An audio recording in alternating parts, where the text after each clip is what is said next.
Good morning and welcome to today's webinar from Arum. My name is Mark Buckley and I'll be your host today. This webinar is titled How do your digital and voice collection strategies stack up against your peers?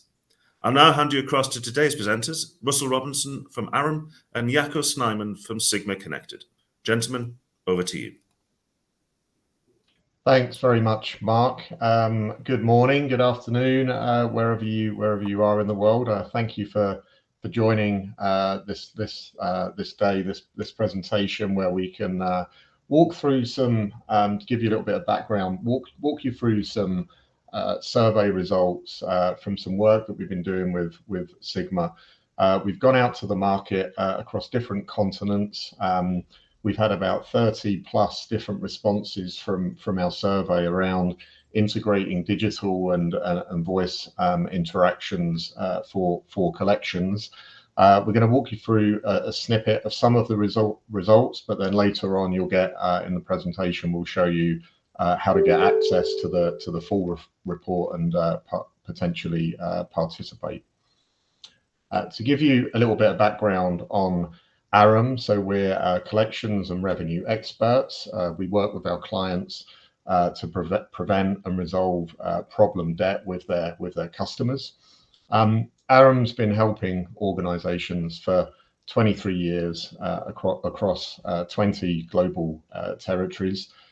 We provide fiercely independent advice, so we work with a number of clients and we work with a number of vendors and technology providers in the market that are a fit for the particular engagement that we're working on. Personally, I've been working in digital transformation now for 20 years. I joined Arum a year ago to head up the digital practice. I was co-founder of a company called Telrock and ran that business for 15 years. After that, I was the EMEA director for the digital business at an organization called FICO for 4 years. I'll pass you over to Jaco for your introduction. Thank you, Russell. Good morning, everybody. I'm Jaco Snyman. I'm the Managing Director of McLaren Credit Services. That's our standalone DCA within the Sigma Connected group.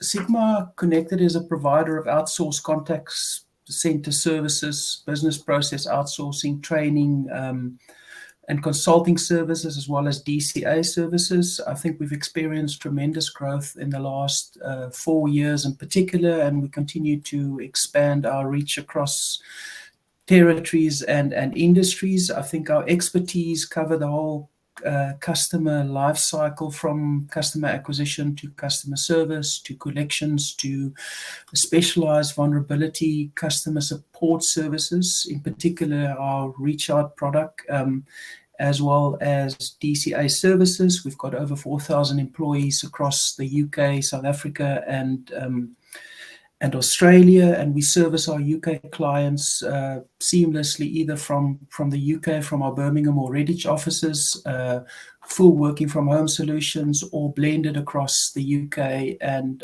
offshore locations.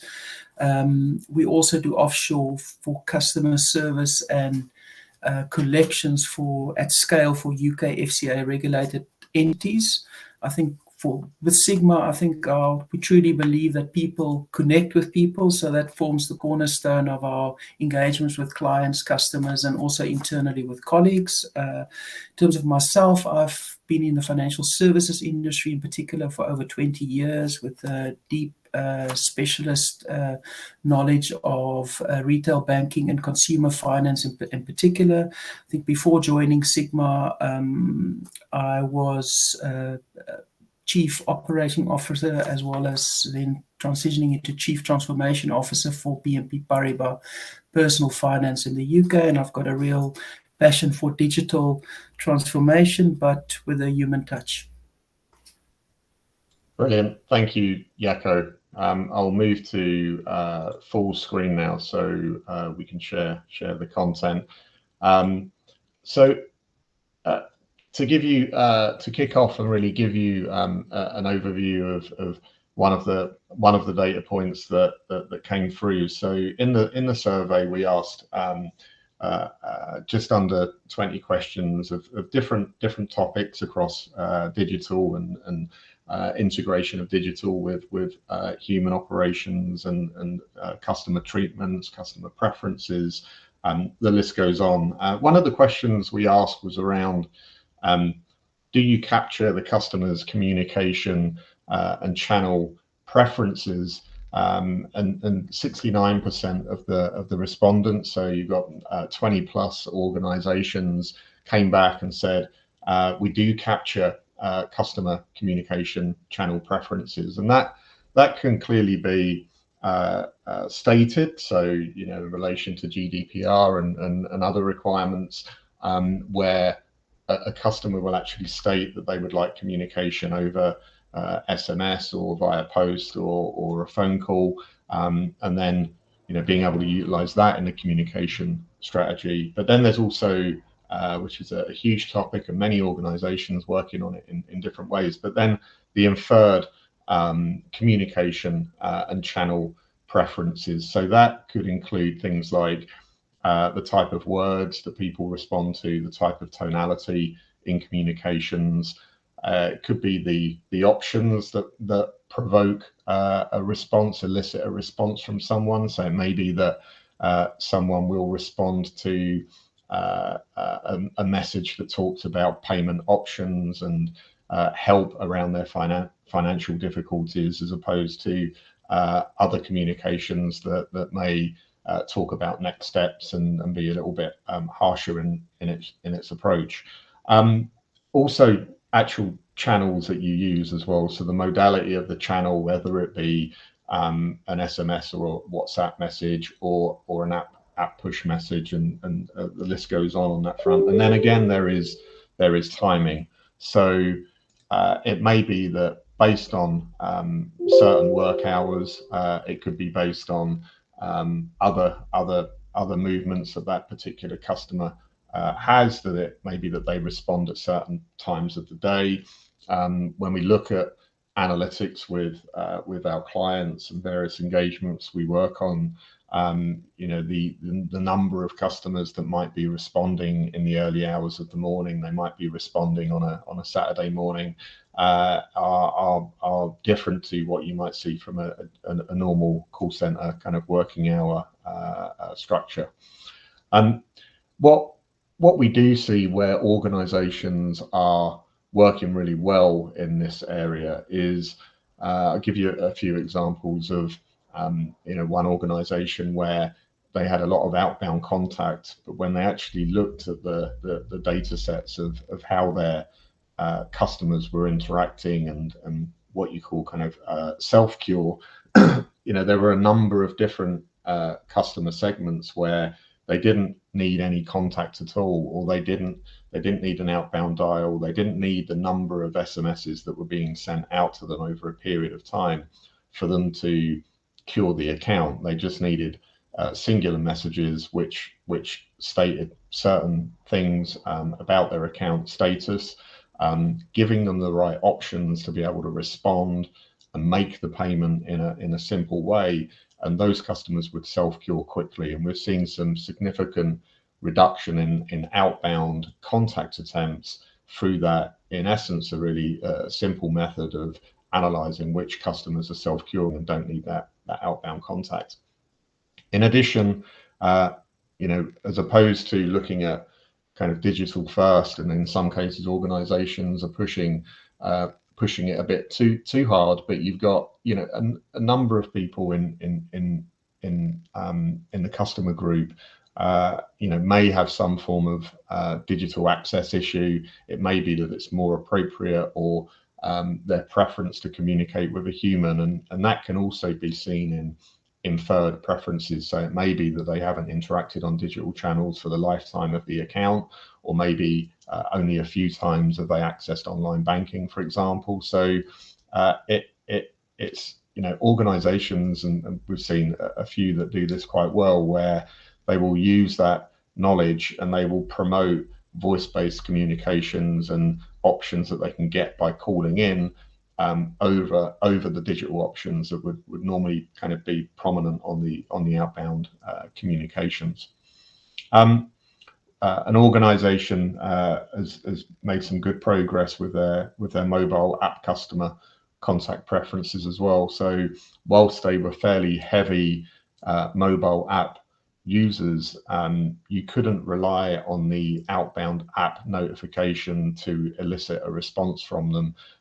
Whilst the app notifications were going out, those customers that were on the mobile banking app simply weren't engaging with the app to go in and make a payment and get their account in order. So other methods were used with those specific customer segments, where they would receive an SMS which would give them a deep link and take them into the mobile app. The hypothesis is that those customers have suppressed their notifications, whether it be the notification on their screen when it's in lock mode, or it might be the little red dot on the app.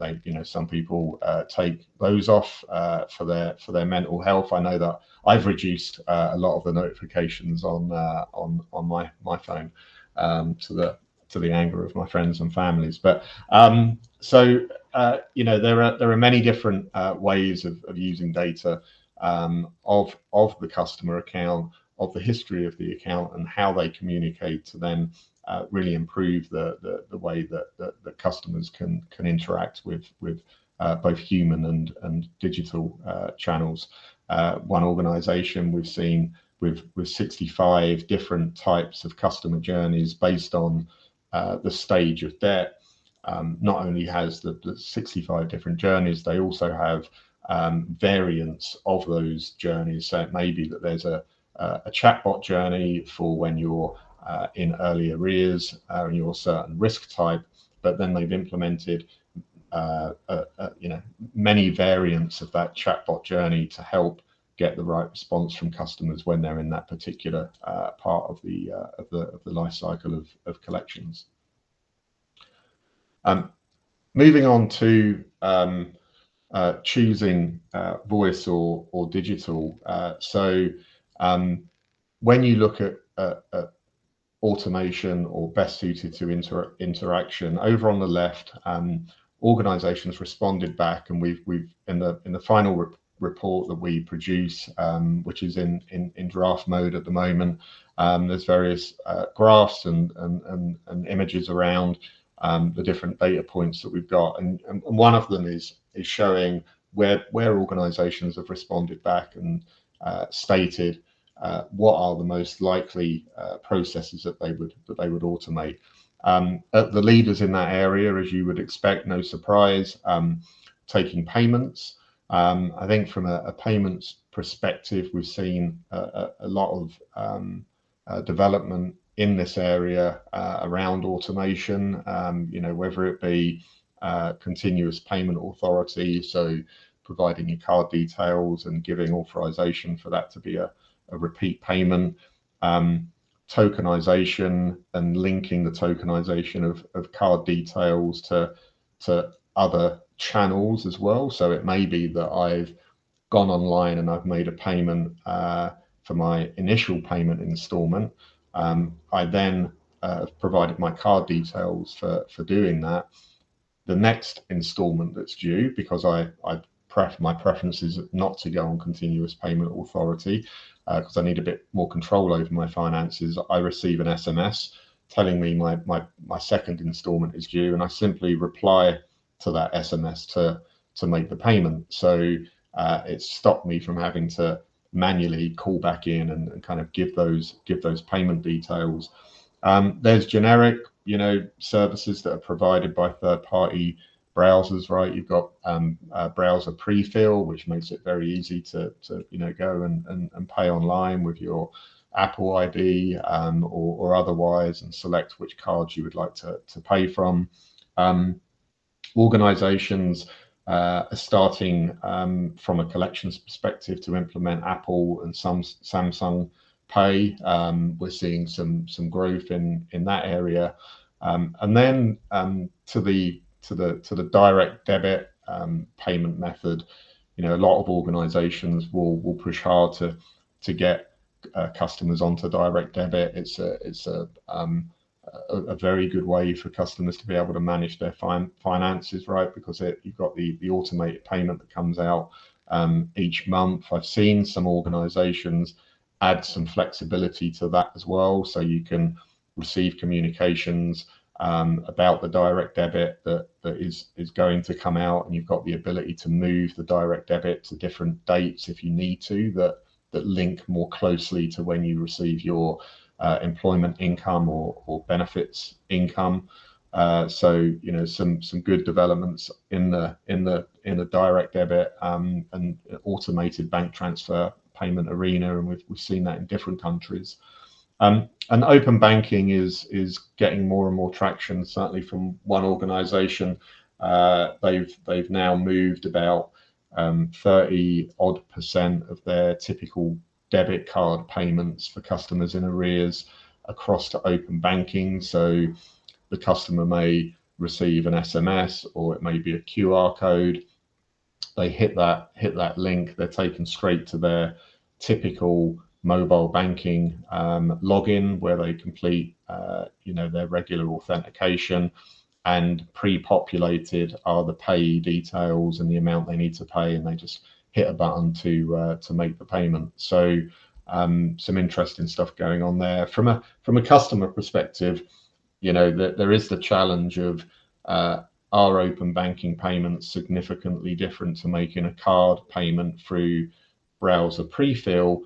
There's a question mark there, but certainly from a creditor perspective, the costs of processing payments, you take out all the merchant acquirer fees, and then you also have more accuracy around the payment reconciliation as well. So you're not dealing with the manual entry of customers putting in their reference numbers.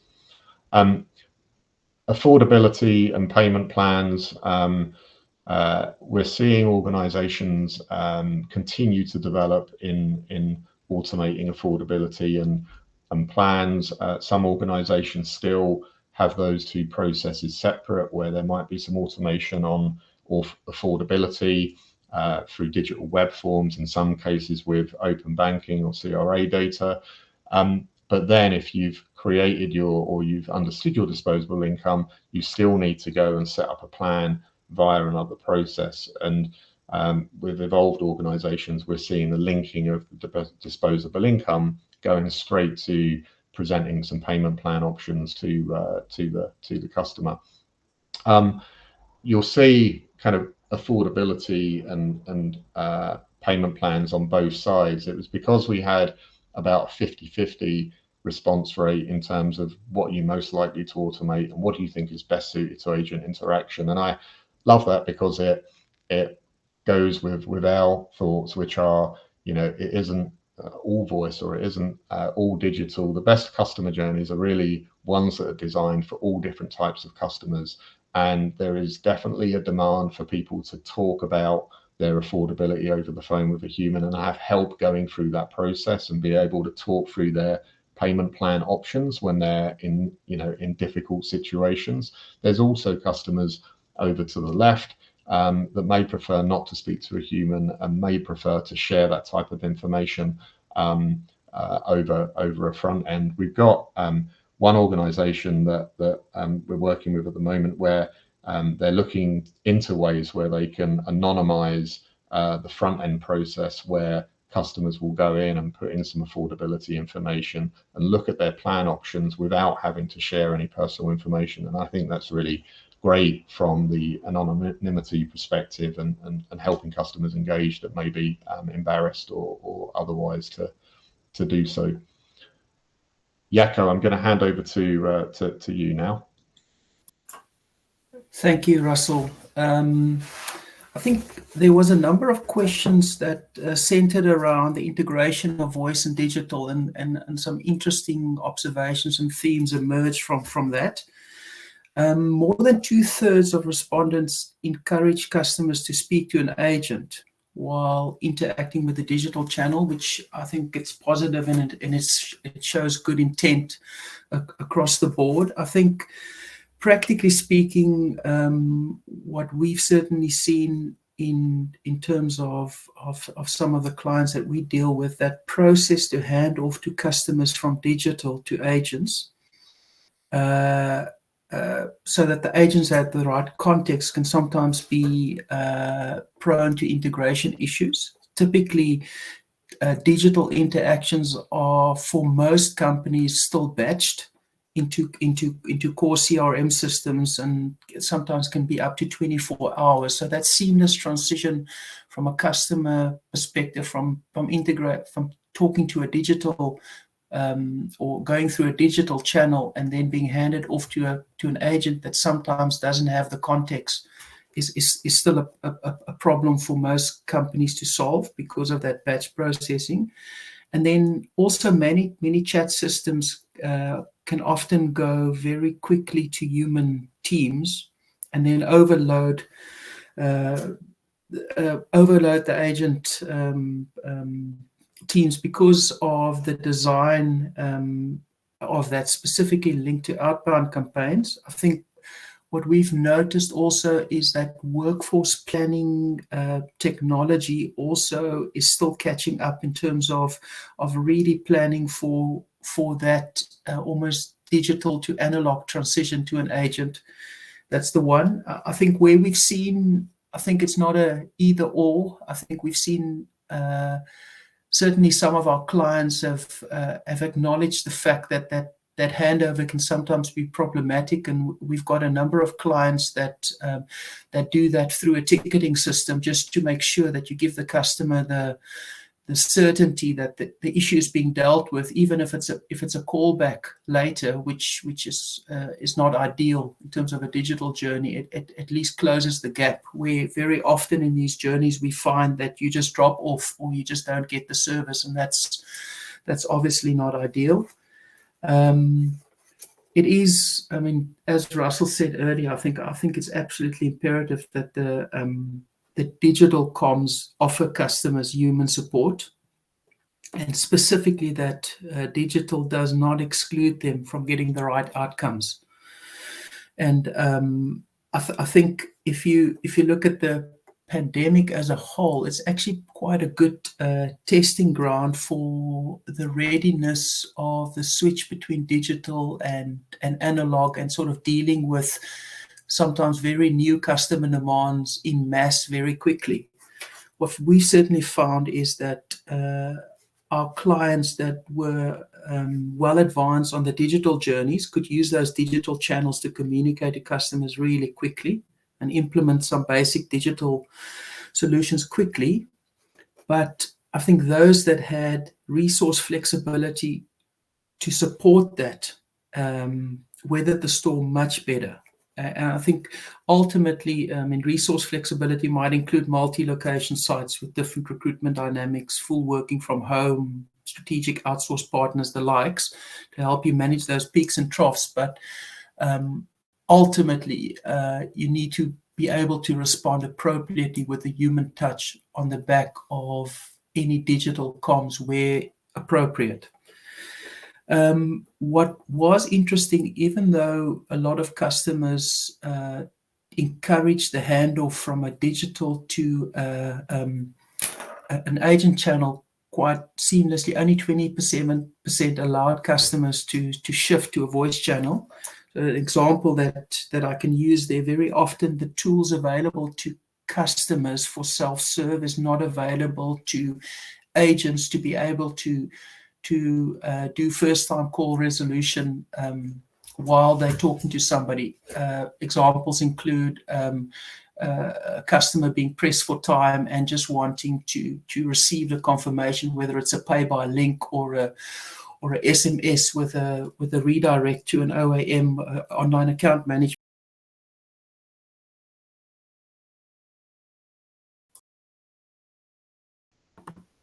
Apologies, just switched off there, or whether it's just a redirect to another self-help tool.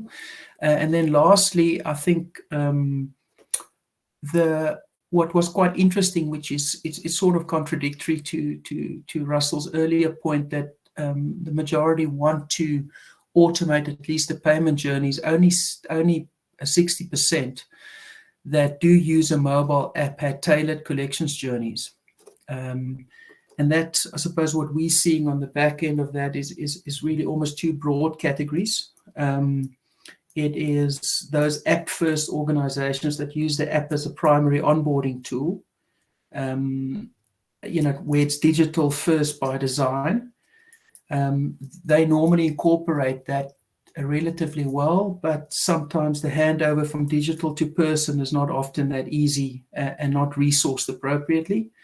And then those where the app was later added in the digital roadmap sometimes have often a very slower uptake of app adoption, or for older customers, which means that the commercial rationale to invest and to really do those tailored collection journeys might not be there. And then the last point, which is an overall theme, is in general, most of the respondents seem to steer customers through predetermined collection strategies and don't really use past customer behavior to tailor that communication strategy.